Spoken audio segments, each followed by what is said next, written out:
네, 안녕하세요. 반갑습니다. 제가 잠깐 기도드리겠습니다. 지금 또 살아계시고 영원토록 저희와 함께 하셔서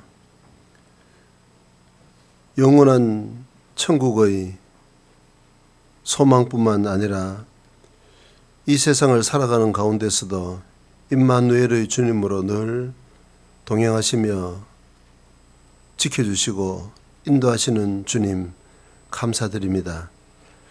항상 우리 마음이 그 주님께로 향하고 주님 임재 가운데 끼어 있어서 함께 하시는 주님을 늘 인식하며 또 인정하며 우리 삶의 자리를 주님께 내어드림으로 말미암아 참으로 이 땅에서의 삶이 장차 우리가 천국에서 영원히 주님과 함께 누릴 그 영생을 맛보며 살아가는 삶이 될 수 있도록 주님 우리 마음 눈을 밝혀주시고 또 우리 어둡고 무딘 마음을 일깨워 주시기를 간절히 빌고 원합니다. 계속되는 신방을 통하여 서로의 사정을 알 수 있도록 도와주신 게 주님께 감사드립니다. 구원받은 귀한 주님의 자녀들 한 영혼 한 영혼 주님께서 굳건히 붙들어 주셔서 참으로 주님의 몸된 교제의 비밀을 깨닫게 주님 도와주시고 또 항상 그 교제와 연결되어서 주님의 충만을 이 땅에서도 누리고 경험하며 또 풍성한 열매로서 주님께 보답하고 주님께만 영광을 돌리는 정상적인 그리스도의 삶을 살아갈 수 있도록 더욱 축복해 주시기를 간구드립니다. 또 아직까지 이 귀한 복음을 깨닫지 못한 잃어진 영혼들이 우리 주변에 너무나도 많습니다. 여름이 지나고 추수 때가 다하였으나 우리는 구원을 얻지 못한다는 그 안타까운 영혼들의 절규를 들을 수 있는 마음의 귀를 열어주시고 주님의 심장으로 담대하게 그들에게 복음을 전하여 건질 수 있도록 주님 우리 모두 사람을 낚는 귀한 업으로 이 마지막 때에 주님 뜻대로 귀하게 사용해 주시기를 간구드립니다. 오늘 교제 시정도 온전히 주님께만 부탁드리며 주 예수님 이름으로 기도드렸습니다. 아멘. 성경 디도서 2장입니다. 신약 성경 뒷부분입니다.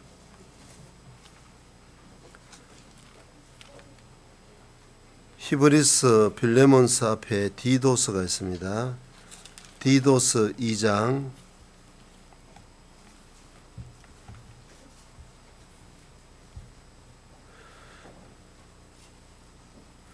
11절부터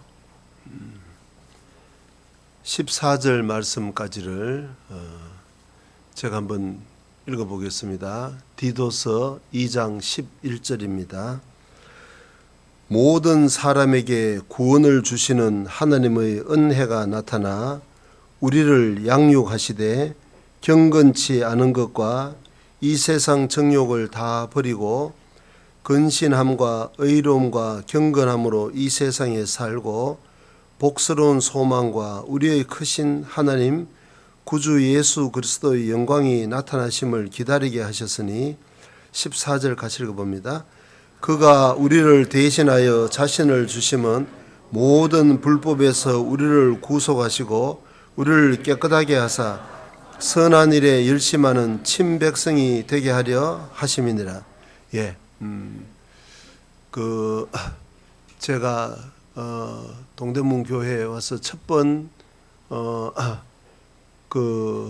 설교 그 내용을 혹시 기억하세요? 죄송합니다. 너무 어려운 걸 물어서. 자, 은혜를 보는 눈을 밝히자 이제 그런 제목으로 말씀을 드렸는데 근데 이제 실제로 곰곰이 생각을 해보면 정말 우리 영혼의 눈이 밝아져서 모든 것이 은혜다. 은혜는 원래 우리가 받을 자격이 전혀 없는 사람이었는데 하나님께서 거저 주시는 선물, 자, 그걸 보고 은혜라고 했는데, 다른 말로 하면 세상적으로 쉽게 말하자면 뭐 복이라고 해도 틀린 말은 아니겠죠. 선물입니다. 그런데 예를 들면 예전에 어떤 국왕이 하사품을 내린다. 그게 보통 일이겠냐고. 그 값어치도 값어치와 값어치를 떠나서 국왕이 왕이 말해요. 직접적으로 나에게 어떤 선물을 주셨다. 참 귀하고 영광스럽고 가치 있고 보배로운 것일 겁니다. 하물며 하나님이 우리에게 어떤 선물을 주실 때 어떻게 했습니까? 거기에는 하나님의 모든 마음이 들어있고 하나님의 모든 사랑이 거기에 들어있고, 그리고 뭐 시시한 거, 가치 없는 거, 의미 없는 거, 그런 것을 주시겠냐고. 선물이라는 것을 생각해 보면 그 선물이 왜 가치가 있어요? 그걸 그 값어치를 떠나서 그 고를 때 말이에요. 그 선물을 주는 사람의 심정, 마음, 이 선물을 고르면서 이 선물이 저 사람에게 맞을까 안 맞을까, 얼마나 그 사람하고 그 맞는지 깊이 생각해서 주지 않겠습니까? 예를 들면 뭐 죄송합니다. 남성한테 말이에요. 뭐 여성이 좋아하는 선호하는 뭐 립스틱이라든지 화장품을 주면 전혀 그거 안 맞는 것이지 않습니까?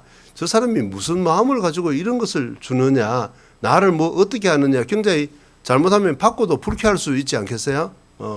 자, 그런데 우리 모든 사정을 아시는 하나님께서 고민하고 고르고 골라서 우리에게 선물을 주셨다.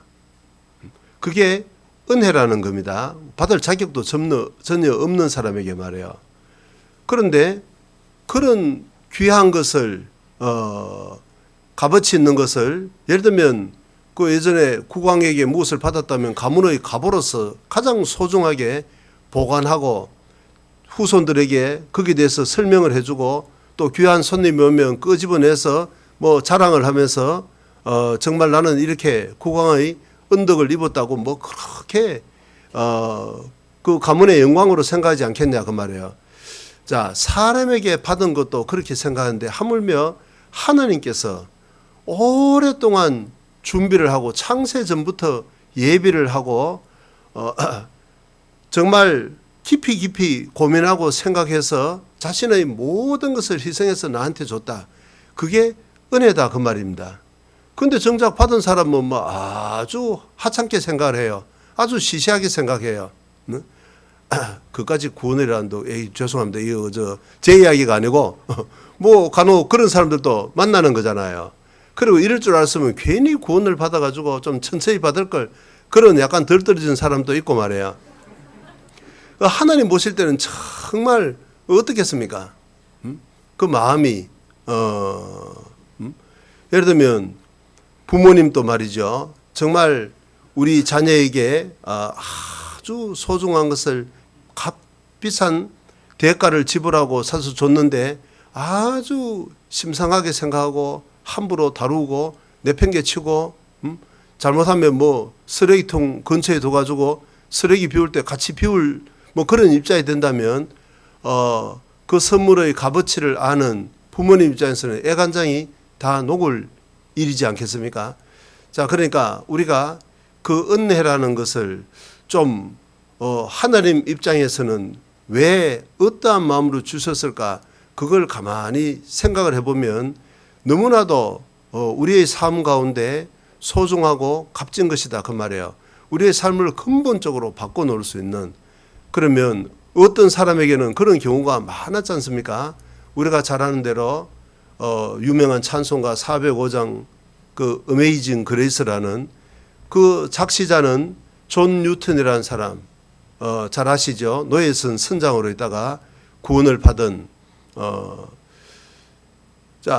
그 사람으로 말하자면 그 은혜가, 우리가 똑같이 받은 구원의 은혜가 그 사람의 생애를 송두리째 바꾸었고 완전히 새로운 사람으로 전혀 쓸모없는 정말 인신매매범에 불과했는데, 그런 사람이 이제는 영혼을 건지는 귀한 주님의 일꾼으로 바꾸어버렸는데, 똑같은 은혜를 받았는데 어떤 사람은 별로 심드렁하다는 거예요.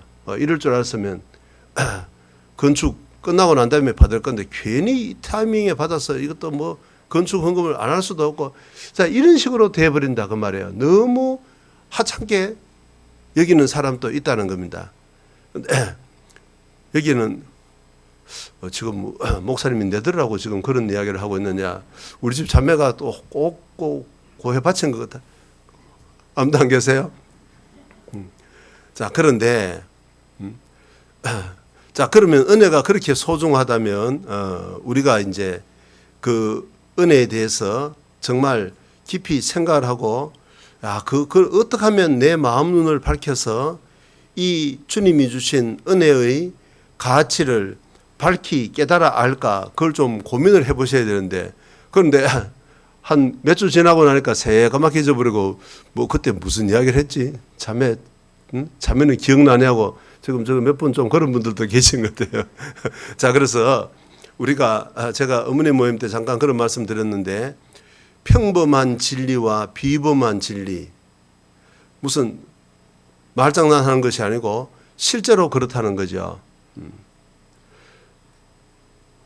무엇이 평범한 진리고 무엇이 정말 비범한 진리일까? 정말 값어치 있는 삶에 정말 큰 도움을 주는 진리일까? 결국은 뭐죠? 진리라는 것은 내용은 똑같은데 문제는 그걸 듣고 삶에 깊이 생각하고 적용하지 않으면 그냥 말에 불과하다는 겁니다. 이론과 교리에 불과하다는 거죠. 그런데 그걸 마음속 깊이 두고 깊이 생각을 하고 적용을 하면 거기에서 정말 상상하지 못할 보화를, 유익을 얻는 것이 비범한 진리라는 겁니다. 결론은 아시겠죠? 들은 말씀을 그냥 흘러 떠내려 보내지 말고, 아이고 설교 시간이니까 뭐 이 시간은 그냥 뭐 하나의 뭐라 그랬을까요? 모였으니까 의뢰의 뭐 하는 것이고 절차상의 하나이고 빨리 끝나서 점심 먹고 이제 오늘 뭐 모처럼 날도 좀 풀렸겠다, 가족들하고 영화 구경이나 할까, 뭐 친구들하고 만나서 뭐 재밌는 곳에 가볼까. 자, 이런 식으로 이렇게 돼버린다면 이 시간이 실제로 별 의미가 없다 그 말입니다. 아니 그냥 노골적으로 얘기하자면 뭐 온 것이나 안 온 것이나 별반 차이점도 없을 수 있다 그 말입니다. 그런데 우리가 그 하나하나의 그 제목, 주님이 주시고자 하는 메시지를 좀 깊이 생각을 하고 삶에 적용을 시킨다면 우리가 얻을 수 있는 유익은 상상할 수 없을 것이다. 그렇게 생각을 합니다. 예를 들면 구원도 마찬가지지 않습니까? 똑같은 구원의 메시지를 받았는데 그 메시지를 받아서 내 것으로 만들었을 때는 그것이 지옥에서 천국으로 옮겨가는 무엇과도 바꿀 수 없는 가장 소중한 것이 되는 것인데, 똑같은 구원의 선물을 제시를 받았는데 믿지 않는다, 거절했을 때는 어떻습니까? 그 사람의 운명한 영원한 지옥이라는 겁니다. 자, 하나를 놓고 받아들였을 때, 적용을 했을 때는 천국으로 변하는 것이고, 똑같은 내용을 내가 거절했을 때는 이거 완전히 지옥을 자기 스스로 결정해버리는 것이 되는데, 우리가 구원을 받고 난 다음에 말씀도 정말 내 삶을 완전히 바꿀 수 있는 하나님의 보화가 들어있다. 자, 그렇게 생각하시고 들으시는 것하고 하나의 지나가는 뭐 하나의 절차 정도로 생각한다면 전혀 유익이 없어. 똑같은 시간인데 똑같은 내용인데 완전히 사람에 따라서 다를 수 있다는 것을 생각하면서 우리가 좀 말씀에 같이 참여했으면 좋겠습니다. 그래서 오늘은 그 은혜를 좀 더 다른 각도에서 생각을 해보고 또 하나는 이제 그 은혜가 오늘날 나에게 하는 역할에 대해서 좀 생각을 해보겠습니다. 어떤 분들은 또 이런 말씀 드리면 가슴이 서늘할지 몰라요. 아이고야, 이제 새로 오신 목사님은 주구장창 은혜만 이야기를 하겠다. 이거 은혜 너무 받아서 은혜 다 쏟아지겠다. 너무 걱정하실 필요 없고, 제가 끈이 짧아서 계속 할 미천도 별로 잘 없고, 오늘 정도로 하고 좀 잊어버릴 정도만 하면 좀 조금 다른 각도에서 은혜에 대해서 다뤄보도록 하고, 공식적으로는 자, 오늘까지로 좀 마감을 하도록 하겠습니다. 예. 그 지난 시간에 우리가 사실 모든 것은 은혜인데 어떻게 하면 그 은혜를 은혜로 볼 거냐, 자, 은혜를 보는 눈을 밝히자, 이제 그런 제목이었는데 내용적으로는 크게 한 세 가지를 다뤄봤습니다. 정말 은혜로 알기 위해서는 첫째, 죄를 제거를 해야 된다. 은혜를 볼 수 있는 눈을 막는 죄를 철저하게 제거할 것. 그 다음에는 믿음이라 그랬습니다. 우리가 구원을 받고 난 다음에는 어때요? 예수님 이름이 두 가지잖아요. 하나는 구원이고 죄사함이고 또 다른 하나는 임마누엘이었습니다. 구약이든 신약이든 가장 중요한 내용 가운데 하나는 나를 구원하신 그 하나님이 항상 함께 하신다는 겁니다. 그리고 그 함께 하시는 하나님은 항상 선한 분이라는 것. 그래서 하나님이라는 단어인 영어 단어 God은 굿에서 나왔다는 것을 좀 생각해 봤습니다. 선하다는 것. 당장 보면 이게 나에게 선 것이고 고통스러운 것인데 조금 시간이 지나고 난 다음에 믿음의 눈으로 보고 그것을 끝까지 믿음으로 붙잡았을 때는 반드시 유익으로, 고난은 쓰나 그 열매는 달다는 그런 세상 격언처럼 하나님이 우리에게는 결국은 유익을 주시기 위한 것이라는 것. 우리 마음이 너무 어리석고 아직까지 신앙이 어려서 이게 유익이 전혀 없고 나에게 고통을 주는, 제거가 되었으면 좋겠다는 환경일지 몰라도 시간이 지나면 반드시 유익으로 돌아온다는 것. 자, 그걸 좀 생각해 봤고, 나머지 하나는 은혜에 합당한 반응에 대해서 여호와께서 내게 주신 모든 은혜를 무엇으로 보답할고, 그런 마음으로 반응을 할 때 마치 그 샘을 퍼내면 계속적으로 샘물이 솟아나는데 그걸 그냥 놔둬버리면 금방 이끼가 끼고 낙엽이 덮이고 그 샘은 막혀져 버리겠죠. 은혜도 그런 것이다. 그 정도, 그까지 좀 생각해 봤습니다. 자, 오늘은 그 은혜를 좀 다른 각도에서 생각해 보고 최종적으로는 그 은혜가 현재 나에게 하는 역할에 대해서 좀 생각을 해보고자 하는 겁니다. 자, 11절. 모든 사람에게 구원을 주시는 하나님의 은혜가 나타나. 자, 이거는 경험했기 때문에 길게 말씀드리지 않겠습니다. 자, 11절은 그 은혜의 역할 중에 과거의 역할입니다. 과거에 그 은혜는 나를 구원했고, 여러분, 말이 쉬워서 구원이지 세상에 구원보다 더 중요한 문제가 어딨냐 그 말입니다. 지옥 가는 나를 천국으로 옮기는 유일한 길은 구원이지 않습니까? 자, 그것도 은혜였다. 그러나 그것은 과거의 은혜인 겁니다. 12절. 우리를 양육하시되, 주어가 뭡니까? 은혜잖아요. 은혜가 우리를 양육한다. 양육이라는 것은 뭐죠? 현재의 일입니다. 하나님의 은혜는 과거에는 우리를 구원했고 현재는 우리를 양육을 키워나간다는 거예요. 그 키워나가는 내용이 뭐냐? 경건치 않은 것과 이 세상 정욕을 다 버리고, 한마디로 말하면 죄라고 요약할 수 있겠죠. 경건치 않은 것, 하나님과 관계없는 이 세상적인 것들, 금방 썩어지고 없을 경건치 않다는 것은 한마디로 말하면 추하다는 거지 않습니까? 자, 죄를 이야기한 겁니다. 그리고 그 죄의 내용을 다른 말로 하면 이 세상 정욕이라고 할 수 있겠죠. 자, 이 세상 정욕을 다 버리고 먼저 부정적인 것을 버리고, 그러니까 지난 시간에 배운 죄를 제거해야 된다는 거하고 같은 내용인 겁니다. 그리고 근신함과 의로움과 경건함으로 이 세상에 살고, 긍정적인 부분입니다. 부정적인 것은 죄는 버리되 이제 긍정적인 것은 우리가 붙잡고 채워야 될 문제인 겁니다. 자, 이제 이게 현재의 은혜의 역할이니까 좀 오늘 조금 좀 깊이 생각을 해보는 겁니다. 자, 먼저 버릴 것을 이야기했습니다. 경건치 않은 것, 하나님과의 관계를 깨는 모든 것이 경건치 않은 거잖아요.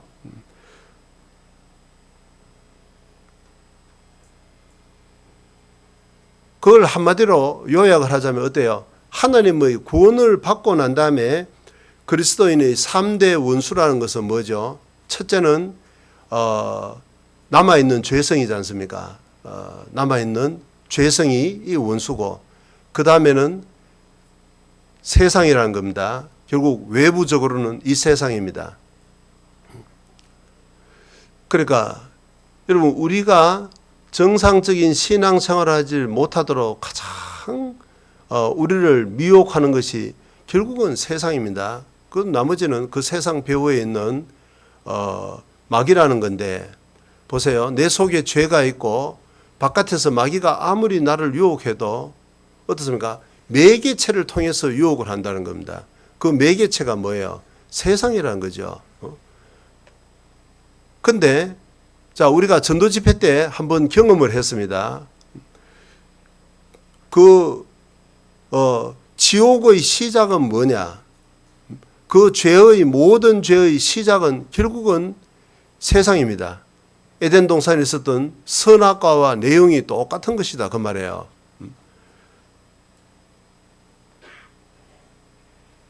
아담이 마귀의 말을 듣고 에덴 동산에서 선악과를 봤을 때 그 선악과의 내용이 어떻게 했죠? 첫째, 먹음직했습니다. 신약 성경에는 그것을 보고 육신의 정욕이라고 했습니다. 먹음직하고, 그러니까 한마디로 말하자면 돈이다, 그 말입니다. 세상을 살아가는 데는 첫째로 뭐 필요한 것이 돈이라고 해도 과언이 아니지 않겠습니까? 자, 그 다음에는 보암직했습니다. 먹음직하고 보암직하고, 성경에는 안목의 정욕이라고 그랬습니다. 아름다운 것을 추구한다, 그 말입니다. 뭐 누구든지 어떻습니까? 뭐 사람도 아름다운 사람, 경치도 아름다운 거, 좋은 거, 깨끗하고 추하고 어지러운 것보다는 질서정연하고 깨끗한 것을 누구든지 좋아하는 것이죠. 그런데 그것이 문제는 뭐냐면 우리 시선이 하나님께 가지 못하도록, 우리 마음이 하나님께 도달하지 못하도록 끌어버리면 그러니까 세상 것만을, 세상의 아름다운 것만을 추구하도록 하면 그게 근본적으로 죄의 뿌리가 된다, 그 말입니다. 돈이 무슨 나쁩니까? 돈 자체가 그건 나쁘다, 마귀의 수다이다, 그런 말이 세상에 어디 있습니까? 돈 자체는 좋은 것도 아니고 나쁜 것도 아니에요. 예를 들면 그 똑같은 돈을 가지고 잃어진 영혼을 건지는데 사용을 한다면 그 얼마나 귀한, 그야말로 거룩한 돈이 될 수 있고, 그런데 똑같은 돈을 가지고도 그 돈을 가지고 자신의 육신의 만족을 위해서만, 쾌락을 위해서만 산다면 그 돈 자체가 저주가 될 수 있죠. 디모데전서 6장 10절에는 돈을 사랑함이 일만의 악의 뿌리가 된다 그러잖아요. 돈 자체는 문제가 아닌데 돈을 사랑하는 마음이 하나님보다도 그 돈이 더 중하다면 그 자체가 죄가 된다, 그 말입니다. 자, 어쨌든 먹음직하고 보암직하고 지혜롭게 할 만큼 탐스러운 것, 지혜롭게 할 만큼 탐스럽다. 그게 뭐겠습니까?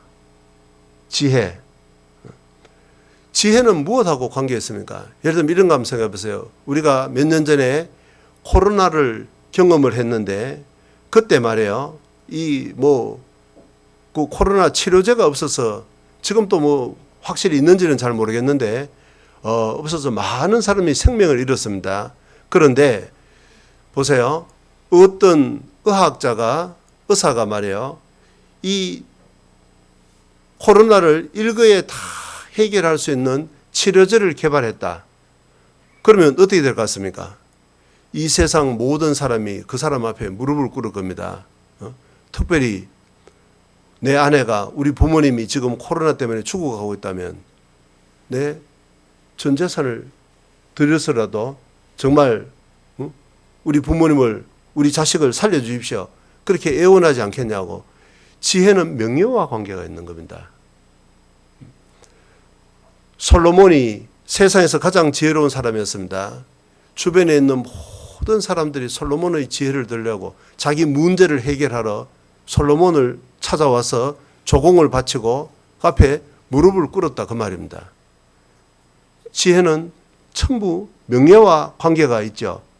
지혜가 있는 사람이면 어떻습니까? 문제 해결을 하기 위해서 그 사람 앞에 무릎을 꿇을 수밖에 없는 거잖아요. 참 좋은 것인데 문제는 뭐냐면 그 지혜가 결국은 하나님을 찾게 하고 하나님을 영광스럽게 하고 무엇이 정말 의미가 있는 것인지 그걸 깨닫지 못한 그런 세상 지혜는 하나님을 거스르게 된다는 겁니다. 자, 어쨌든 그 육신의 정욕, 안목의 정욕, 이생의 자랑, 명예라는 거죠. 그걸 한마디로 말하자면 세상이라는 겁니다. 자, 그러니까 하나님보다도 세상을 더 좋아하고 더 기웃거리는 것이 모든 경건치 않은 것의 뿌리다 그 말입니다. 그런데 자, 우리는 구원을 받기 전에 말이에요. 죄에 대해서 자각을 했을 때 한 번 경험을 했습니다. 여러분, 내가 진짜 회개를 했는지 안 했는지 어떻게 알 수 있습니까? 전도집회 시간이 아니니까 간략하게 터치만 하고 지나가자면 이 세상 무엇보다도 지금 나에게 필요한 것은 구원이라는 거. 내가 이 세상 모든 것을 가졌다 하더라도 이 상태로 죽어버리면 지옥인데 어떻게 해서라도 여기서 벗어나야 되겠다는 회개할 때는 어떻습니까? 세상 무엇보다도 구원이 나에게 가장 중요한 것을 찾아옵니다. 그런데 그런 것이 없다면 그 구원 아닙니다. 그러니까 그 사람은 평생 세상에서 해방이 될 수가 없는 거예요. 자, 그런데 구원받은 그리스도인은 우리가 구원을 받을 때 회개를 할 때 내 운명을 깨달았을 때 정말 세상 무엇보다도 주님을 딱 붙잡아서 사랑했습니다. 그런데 그것이 구원받고 나니까 무슨 뭐 물에 빠진 놈 건져 놓으니까 내 보따리 내놔라고 한다는 것처럼 사람이 돌변한다 그 말이에요. 구원을 받고 나서 아유 이제 지옥 갈 걱정 없으니까 그래도 육신이 세상에 사는 동안에 좀 뭐 세상 것도 있어야 되지 않겠냐. 그래서 문제는 천국보다도 이 세상을 주님보다도 눈에 보이는 것을 더 좋아한다 그 말입니다. 여러분, 그게 모든 경건치 않은 것의 뿌리라는 거예요. 그런데 구원을 받은 사람이 너무 거기에 대해서 심상하게 생각하는 경우가 많다는 겁니다. 야고보서 4장을 보겠습니다. 야고보서 4장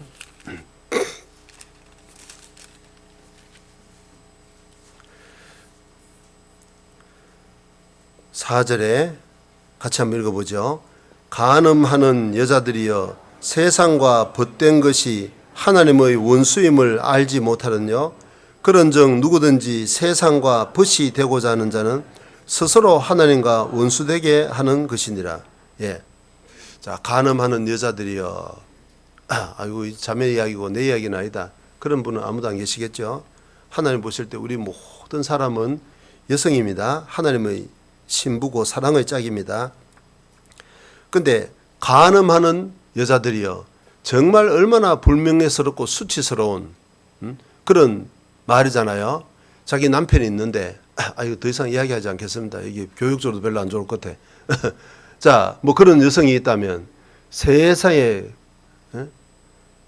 그 짐승도 아니고 사람이 그럴 수 있겠냐고. 그런데 문제는 하나님 보실 때 우리 각 사람이 나라는 사람이 그럴 수 있다는 거예요. 왜 그러냐니까 세상과 벗된 것이 친구다 그 말이에요. 사귀고 대화하고 만나면 그저 반갑고 시간 가는 줄 모르고 세상과 벗된 것이 하나님의 원수임을 알지 못하느냐 물었습니다. 원수라는 겁니다.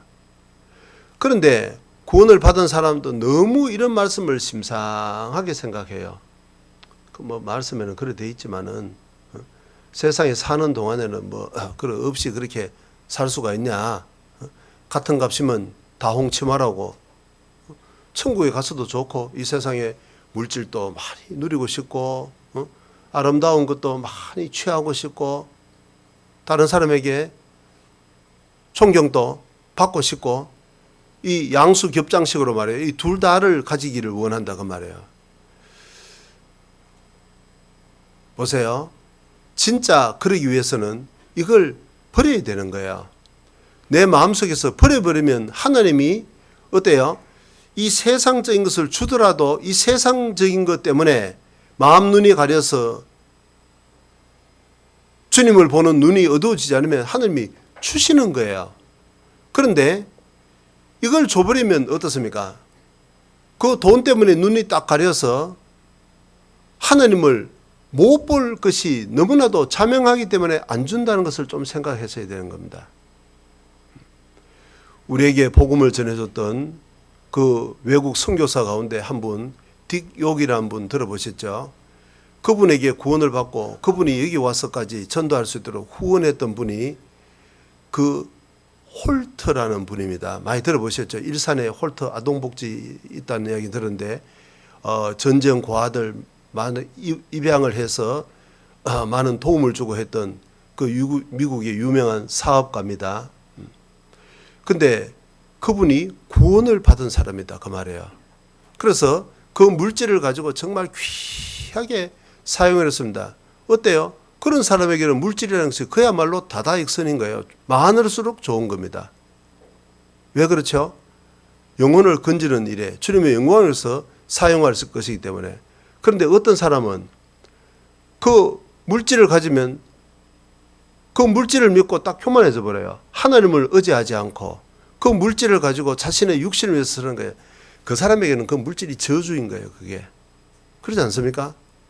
그런데 문제는 이게 이런 말씀을 들으면 구원받은 것은 이론적으로는 다 아는데 현실적으로는 감정적으로는 안 그렇다는 거예요. 이게 모순이라는 겁니다. 자, 그래서 우리는 그 죄에 대한 개념을 좀 분명하게 할 필요가 있는 겁니다.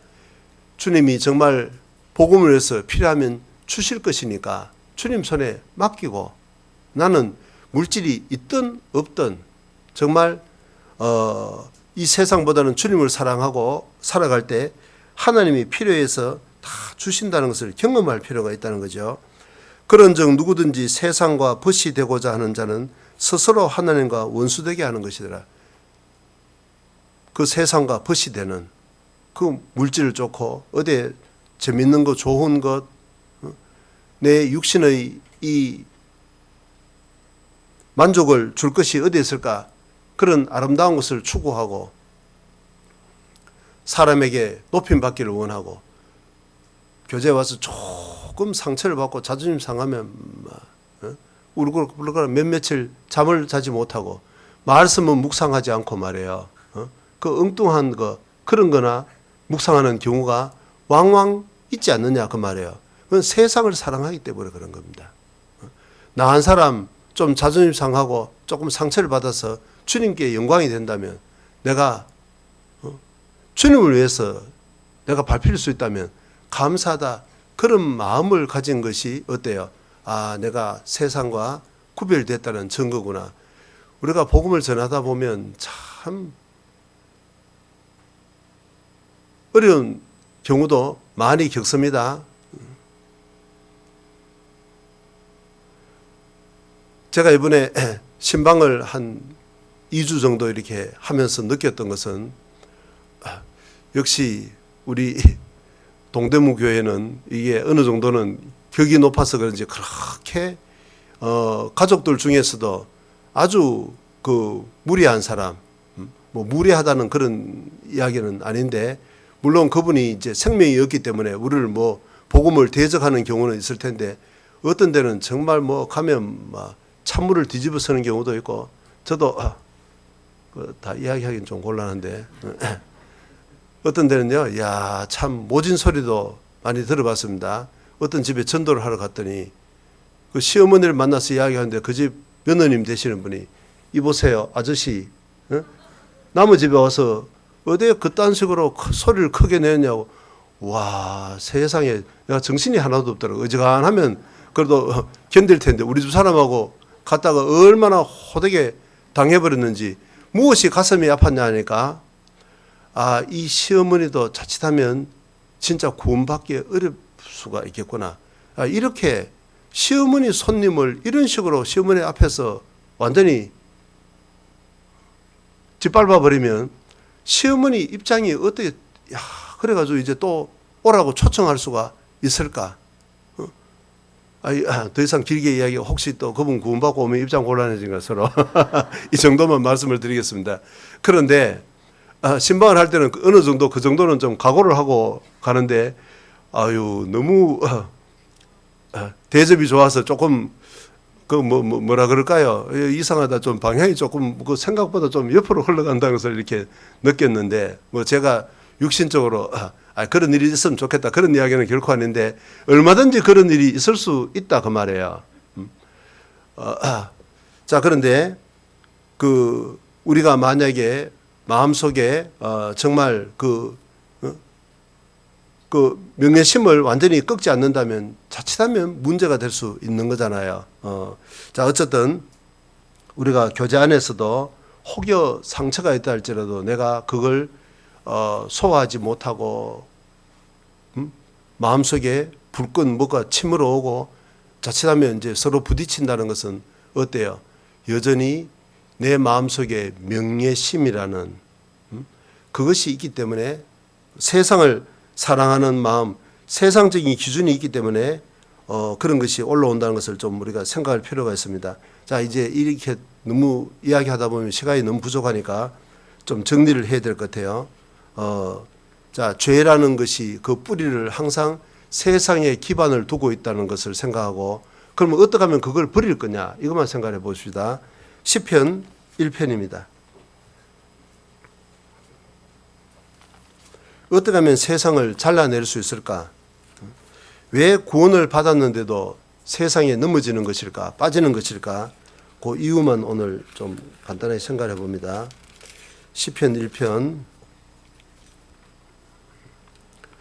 1절에 복 있는 사람은 악인의 꾀를 좇지 아니하며 죄인의 길에 서지 아니하며 오만한 자의 자리에 앉지 아니하고. 자, 복 있는 사람은, 은혜로 인도함을 받는 사람은 악인의 꾀를 좇지 아니하며, 처음에는 꾀였습니다. 꾀를, 자, 그건 좀 이따 생각해 보이라고. 그 다음에는 죄인의 길에 서지 아니하고. 꾀라는 것은, 꾀를 좇는다는 것은 이제 그게 변화가 가능하다 그런 뜻이에요. 쫓을 수도 있고 안 쫓을 수도 있고. 자, 선택의 여지가 아직까지 있는데, 문제는 점점 이제 점진적으로 깊어집니다. 죄인의 길에 서지 않으며, 길이라는 것은 많은 사람이 오고 가고 하는 거잖아요. 그런 것을 계속적으로 줬다 보니까 상당히 이제 고착화가 되는, 고정이 되어져 가는, 그것이 계속 반복되면 오만한 자의 자리에 앉지 않으면 자리에 앉아버린다는 거예요. 자리에 앉는다는 것은 뭐죠? 그거는 완전히 거주를 한다는 겁니다. 그게 아예 늘 그런 사람이 되어버린다는 거예요. 그러니까 이 죄는 점진적으로 발전을 하는데, 탈무드에 그런 말이 있지 않습니까? 너무 익숙한 격언일 텐데, 생각은 뭘 낳는다고요? 행동을 낳고, 행동이 반복되면 습관이 되고, 습관은 뭐죠? 늘 그 사람은 그런 습관이 있다. 그 사람이 인격이에요. 그 사람은 원래 그런 사람인 거예요. 그러면 인격은 뭐죠? 사람의 운명을 결정한다. 자, 너무나도 잘 사람의 그 본질을 파악한 말이라고 우리가 생각하지 않을 수 없을 텐데, 자, 그러니까 거기서 중요한 것이 뭐죠? 생각이라는 겁니다. 생각. 무엇이든 시작은 생각으로 된다는 거야. 이 생각이 행동을 낳게 되고, 행동이 반복되면 그걸 보고 인격이라고 하는 것이고, 습관이 되고, 자, 그 습관을 가진 사람을 보고 그 사람이 인격이라고 이야기하고 운명을 완전히 결정지어버리는데, 처음 시작은 반드시 모든 것이 생각으로 시작된다는 거예요. 그러면 보세요. 우리가 왜 세상을 사랑하느냐? 그 시작도 생각으로 시작된다는 겁니다. 무엇이든 생각으로 시작되는 겁니다. 모든 것이. 마귀가 구원받은 사람 속에 들어오는 통로가 무엇이겠습니까? 이미 힌트는 다 나갔죠. 생각입니다. 어디로 들어오냐? 먹는 것을 통해서 들어오느냐? 뭘 통해서? 보는 것을 통해서 들어오느냐? 보는 것에 영향을 받지만은 어때요? 문제는 그 본 것이, 눈을 통해서 들어온 정보가 내 속에 완전히 들어오기 위해서는 결국은 그걸 생각을 하지 않고 그럴 수는 없는 겁니다. 그러니까 이 죄의 시작은, 죄가 우리에게 들어오는 통로는 반드시 생각이라는 거야. 여러분, 생각을 통제하지 않으면 절대로 신앙생활을 못합니다. 생각을. 그래서 2절에는 오직 여호와의 율법을 주야로, 율법을 즐거워하여 그 율법을 주야로 묵상하는 자로다. 묵상한다는 것이 뭐예요? 계속적으로 생각을 한다는 거잖아요. 계속적으로 말씀을. 자, 그런데 은혜를 누리지 못하는 사람의 특징은 뭐냐면, 받은 것, 은혜는 묵상을 하지 않고, 못 받은 것, 하나님이 필요하지 않기 때문에 주지 않으신 것, 또 아니면 어떤 사람에게도 마찬가지, 인간관계도 마찬가지죠.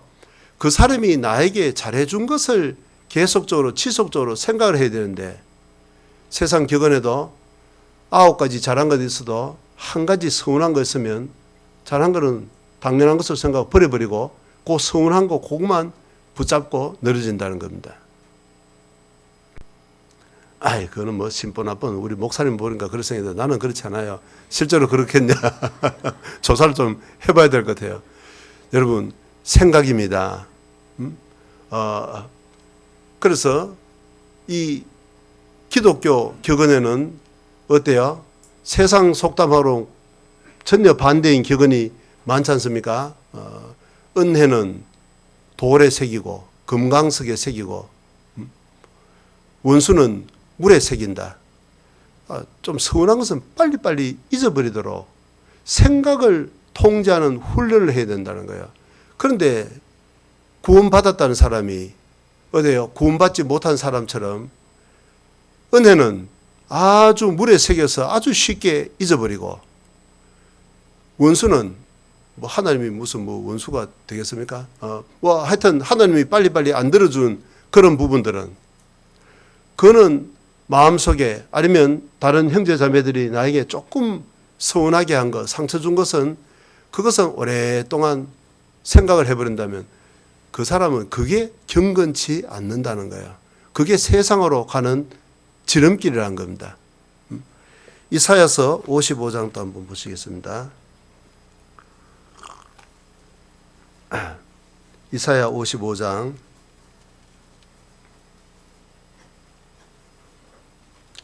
7절부터 제가 읽겠습니다. 악인은 그 길을, 불의한 자는 그 생각을 버리고 여호와께로 돌아오라. 그리하면 그가 긍휼히 여기시리라. 우리 하나님께로 나아오라. 그가 널리 용서하시리라. 자, 이 구원받기 전에도 그랬고 구원받고 난 다음에도 마찬가지입니다. 이사야 55장 8절입니다. 여호와의 말씀에 내 생각은 너희 생각과 다르며 내 길은 너희 길과 달라서 하늘이 땅보다 높은 같이 내 길은 너희 길보다 높으며 내 생각은 너희 생각보다 높으니라. 여러분, 구원을 받았어도 여전히 남아있는 그 옛 생각, 육신적인 생각, 세상적인 생각, 그걸 빨리빨리 버려야 되는 겁니다. 그걸 자꾸 붙잡고 있으면 무슨 보물단지처럼 말이에요. 심심하면 누워서 잠 안 자면 끄집어내가지고 주물럭 하다 보면 그런 사람 되는 거예요. 그런 부정적인 생각은 빨리빨리 버리고 긍정적인 생각을 붙잡 말씀을 깊이 묵상하고 은혜를 깊이 묵상해야 되는 거예요. 너무 많이 들어서 좀 진부한 이야기죠. 마르틴 루터가 이야기한 것처럼 새가 사람 머리를 날아갈 수 있다. 그러나 둥지는 틀 수 없다. 자, 그런데 문제는 우리는 생각에 관해서만큼은 너무 부정적인 생각이 이 머릿속에서 둥지를 트는 경우가 많지 않습니까? 어떻게 그럴 수가 있느냐. 내가 저한테 해준 것이 얼마인데 어떻게 나한테 그럴 수가 있느냐. 그 대상이 남편이 되기도 하고 시어머니가 되기도 했다가 이제는 자식이 되기도 했다가 구원받고 나서도 옆에 있는 자매가 되기도 했다가 별별, 여러분 그걸 못 끊어버리고 그것이 경건치 않다는 거야. 그걸 끊어내지 못하고는 계속적으로 은혜를 받을 수 있는 길을 원천적으로 자기가 봉쇄해버리는 겁니다. 모든 것이 실제로 은혜인데 은혜를 보는 눈을 막게 하는 그 결정적인 요소가 바로 생각을 통제하지 못한다는 거야. 예전에 그 청소년 프로그램에 기억나는 그 노래 가사가 있어요. 뭐예요? 물을 담아두면 물단지, 꿀을 담아두면 꿀단지, 우리는 꿈을 담아라 그런데 세상은 무슨 어떤 꿈을 담는지 모르지만 어때요? 우리는 말씀을 담고 천국을 담고 내 생각 속에 주님을 닮아야 되는 그걸 묵상을 해야 되는 겁니다. 그런데 도대체 구원을 받았다고 하는데 세상을 묵상해버리고 서운한 것을 묵상해버리고 어떤 사람을 묵상해버리고 이렇게 하면 안 된다는 겁니다. 여러분 그런 대표적인 사람이 너무나도 많지만 언제 한번 배울 기회는 있겠습니다마는 북이스라엘의 첫 번째 왕 이름 혹시 뭐예요? 여러분 아유 훌륭하십니다. 제 이름 나올까봐 좀 겁을 냈는데 자 여로보암, 야, 그 사람 한번 생각해 보세요. 솔로몬의 손에 죽었어야 될 사람이에요. 그런데 하나님이 구해가지고 상상도 못하는 왕의 자리에, 그것도 유다 지파에는 2지파만 주고 10지파를 줬습니다. 5배나 큰 거예요. 그걸 줬으면 여로보암이라는 사람이 어떤 삶을 살아야 되겠습니까? 그렇게 큰 은혜, 자 진짜 은혜 가운데서도 엄청난 상상할 수 없는, 아니 사형수에게 그 왕의 자리에 앉혀놨으니 평생을 그 은혜에 보답하 사는 것이 마땅하지 않겠습니까? 이영재님 그래요 안 그래요? 어떻게 대답을 자신 있게 못 하시는 거다. 박윤찬 형제님 어때요? 맞아요. 웬일로 저렇게 너무 공손하게 나오니까 제가 좀 부담되는데. 예. 아니 당연히 세상에 죽을 사람을 왕의 자리에 앉혔으면 정말 그 은혜를 주신 주님께 은혜에 보답하고 살아가야 될 텐데 그 사람이 했던 것이 뭡니까? 열왕기상 14장 이하에 보면 계속적으로 반복해서 나온 것이 여로보암의 죄에서 떠나지 않았더라. 여로보암의 죄에 대해서 계속 열왕기상뿐만 아니라 하에도 그 뒤에 나오는 역대기에도 그 사람의 죄에 대해서 내용은 적지를 않았어요. 하여튼 어떤 왕이 잘못하면 여로보암의 죄에서 떠나지 않았더라. 저가 여로보암의 길로 행하여. 그러니까 하나님 보실 때는 사실 막 불쾌하기 짝이 없는 거. 저 인간만 생각하면 세상에 저게 무슨 얼어가는 뱀을 녹여놨더니 살려준 사람을 깨물어 버린다는 것처럼 이제 그런 정말 배은망덕한 짓을 한 거예요. 여러분, 이 배은망덕이라는 거 좀 잘 좀 생각해 보세요. 왜 십계명 중에 살인죄보다도 그 부모를 공경하라, 그게 더 크다고 성경에는 왜 그렇게 기록하고 있을까? 그게 배은망덕한 것이다 그 말이에요.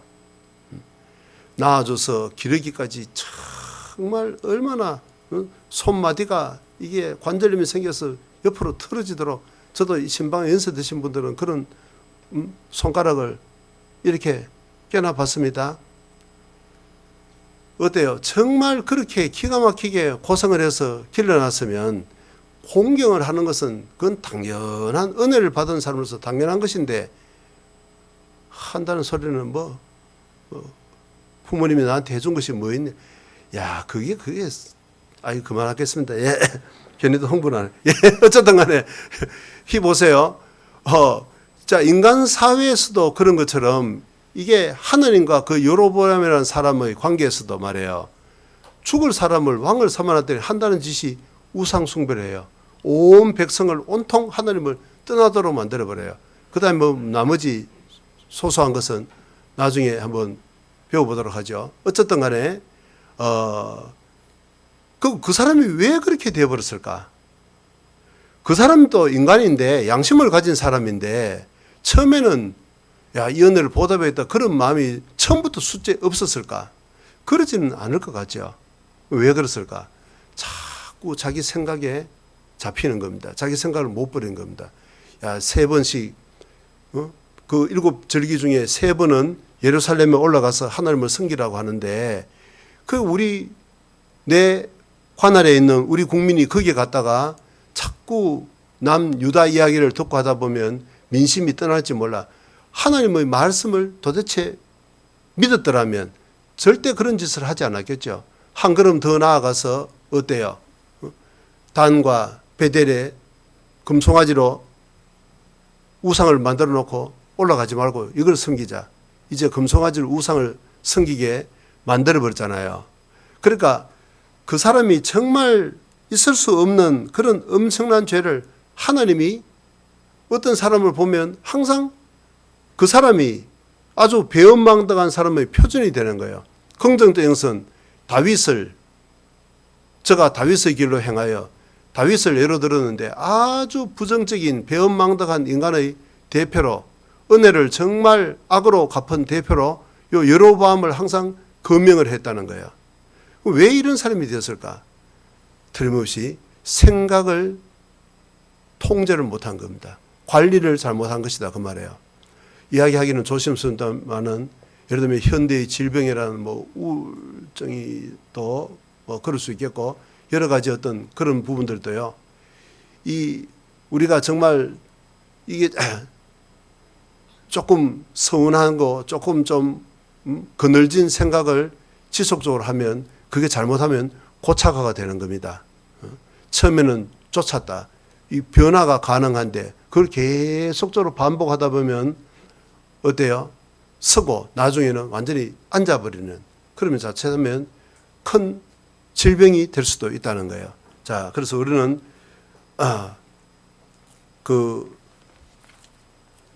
세상 경건치 않은 것을 버리기 위해서 첫 번째 걸음은 반드시 생각을 통제해야 된다. 그걸 좀 생각을 해보고 싶습니다. 다시 디도서 2장입니다.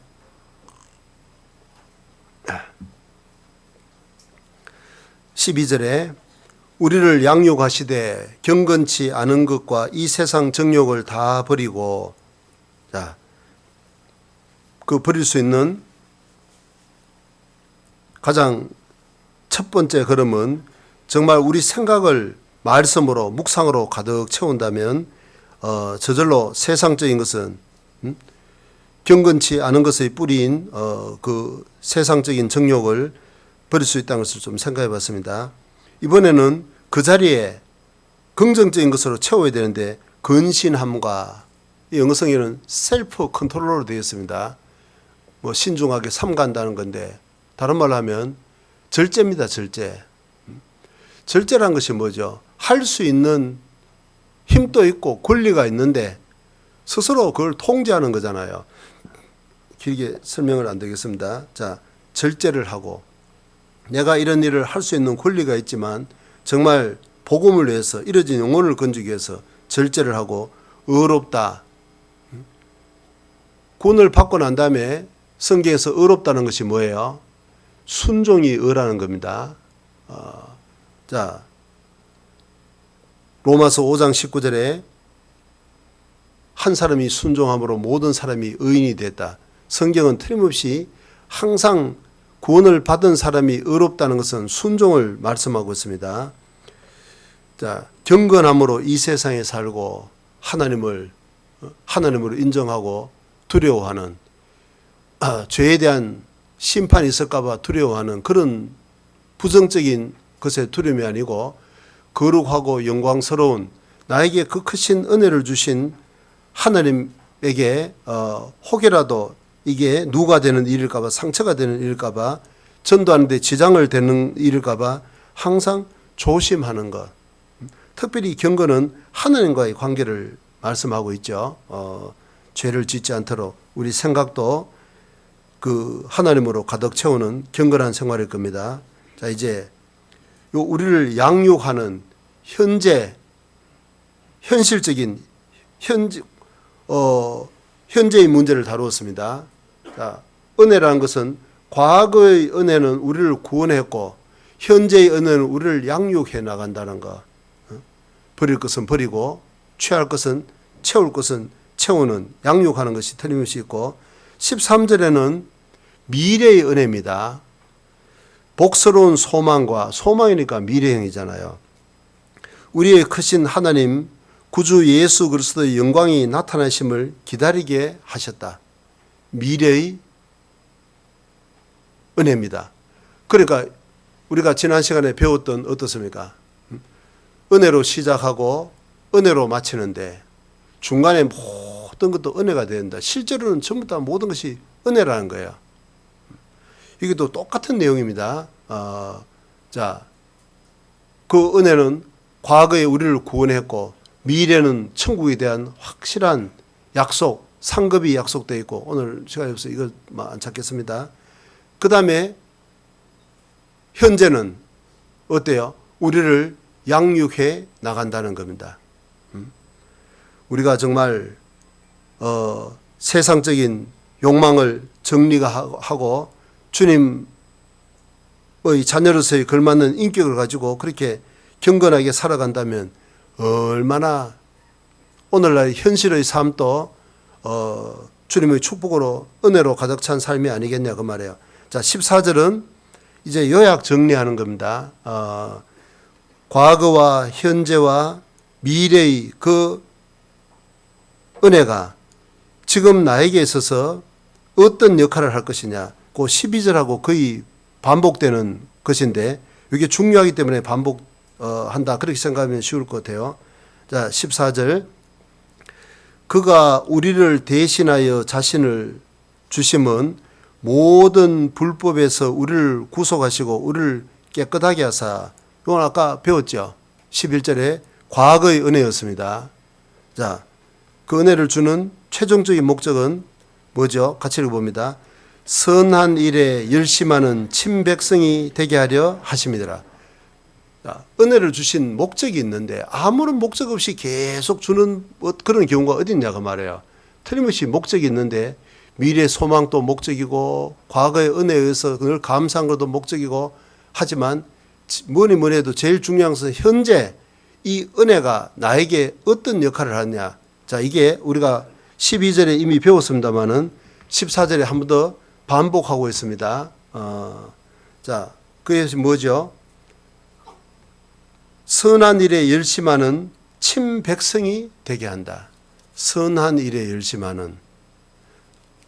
하나님 보실 때 가장 선한 일 잘 아시죠? 여러분, 선하다는 것이 뭐예요? 소극적으로는 다른 사람에게 상처를 주지 않는 것, 그것도 선하다고 할 수 있죠. 그러나 적극적으로 어려운 사람을 돕는 그 사람에게 꼭 필요한 것으로 채워주는 것이 아니라면 진정한 의미에서 선이라고 할 수가 없겠죠. 어떤 환자가 말이에요. 병실에 누워서 꼼짝없이 누워있다. 그 사람이 누구에게 상처를 주겠냐고. 아무도 해코지 하지 않아요. 근데 그런 사람을 보고 참 그 사람 선하다. 그렇게 이야기하지 않죠. 선하다는 것은 정말 어려운 사람을 도와주고 붙들어 일으켜주고 도움의 손길이 꼭 필요한 사람에게는 말이에요. 물질적인 것이든 심적인 것이든 도움을 주는 것을 보고 선하다고 하는 거잖아요. 사도행전 10장입니다. 사도행전 10장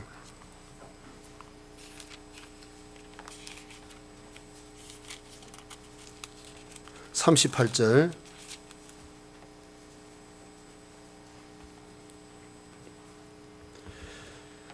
하나님이 나사렛 예수에게 성령과 능력을 기름 붓듯 하셨음에 저가 두루 다니시며 착한 일을 행하시고 마귀에게 눌린 모든 자를 고치셨으니 이는 하나님이 함께 하셨습니다.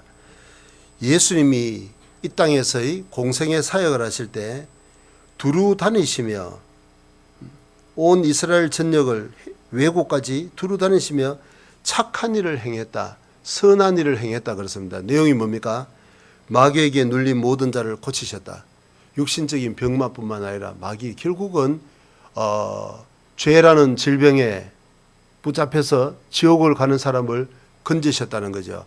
그러니까 우리도 뭐 주님처럼 말해요. 뭐 육신적인 질병을 고치는 그런 능력은 다 받지 못했다 할지라도 가장 중요한 능력은 똑같이 받았다는 겁니다.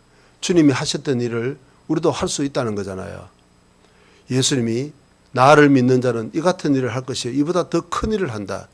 세상에 예수님은 죽은 사람을 셋이나 살리고 문들을 깨끗게 하고 소경의 눈을 뜨게 하고 안든 병이를 일으켰는데 그런 능력을 행하는 사람이 우리 가운데 어디에 있냐 그 말이에요. 그런 사람이 있다면 아마 바빠서 여기 올 시간도 없을 겁니다. 자, 그런데 우리가 그런 일은 못하더라도 그보다 훨씬 더 크고 중요한 일은 할 수 있다는 거예요. 예수님도 이보다 더 큰 일을 한다고 했잖아요. 진리입니다. 어때요? 베드로가 한번 설교하니까 3,000명이 구원을 받고 5,000명이 구원을 받았습니다.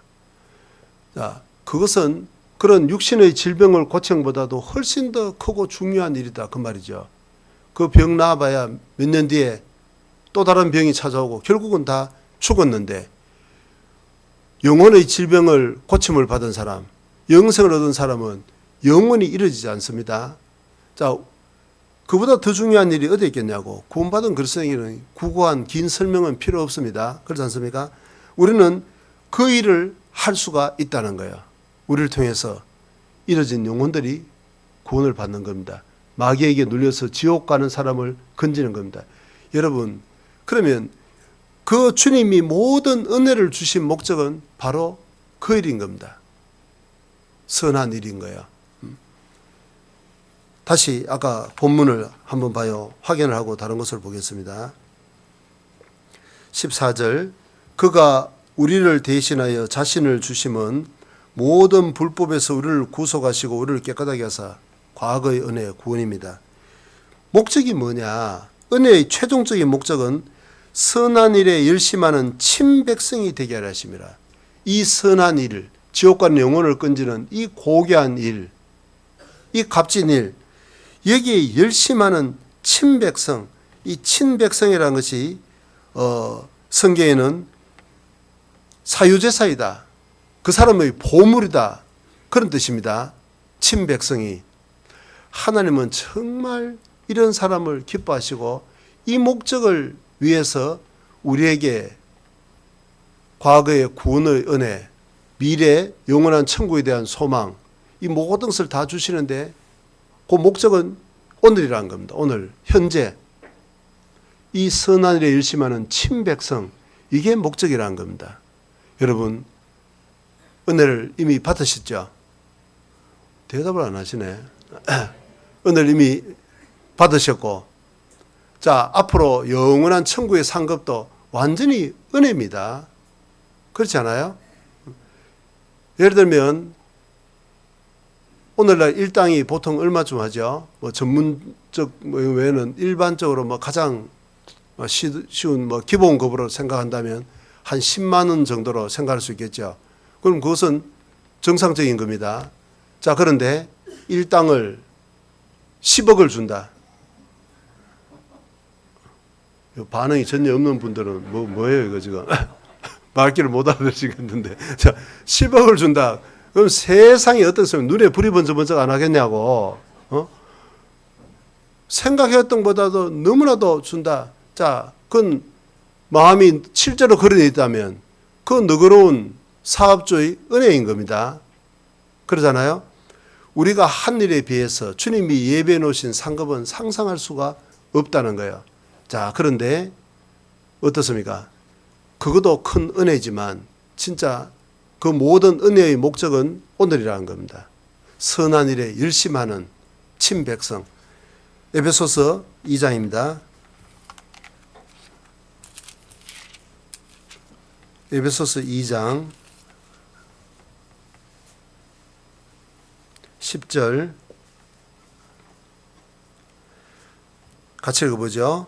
우리는 그의 만드신 바라 그리스도 예수 안에서 선한 일을 위하여 지으심을 받은 자니 이 일은 하나님이 전에 예비하사 우리로 그 가운데서 행하게 하려 하심이니라. 예, 우리는 그의 만드신 바라 새로운 피조물입니다. 목적은 그리스도 예수 안에서 선한 일을 위해서 지음을 받았다. 은혜의 목적과 똑같이 일치하죠. 선한 일입니다. 여러분 은혜를 받았으면 틀림없이 이 선한 일을 해야 되겠다. 지옥 가는 우리 부모님, 우리 주변에 그 손길을 기다리고 있는 그 영혼들, 그분들의 죄도 이미 예수님의 피는 다 씻어놓고 우리가 이 복음을 전함으로써 그들을 알곡창고로 모아두기를 원한다. 그 생각 없으면 그 구원 아닙니다. 거짓말입니다. 세상에 그런 구원이 어딨냐고. 성경하고는 전혀 맞지 않아요.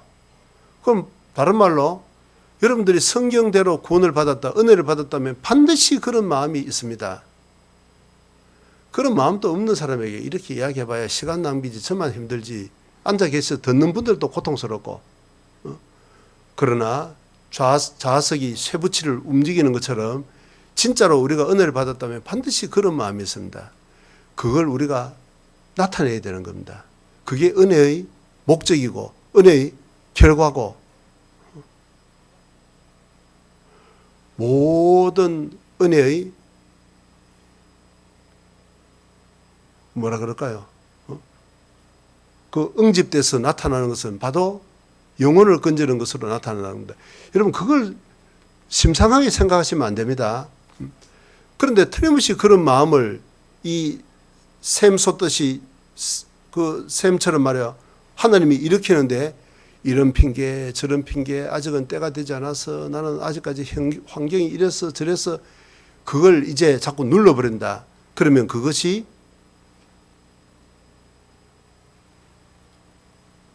묻혀버리는 겁니다. 그러면 어떻게 되느냐. 이사야서 63장 마지막으로 읽고 마치겠습니다. 구약성경 이사야서 63장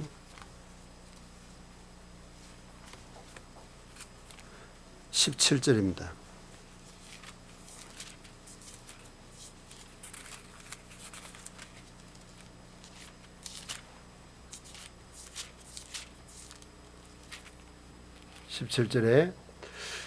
여호와여 어찌하여 우리로 주의 길에서 떠나게 하시며 우리의 마음을 강팍해 하사 주를 경외하지 않게 하시나이까.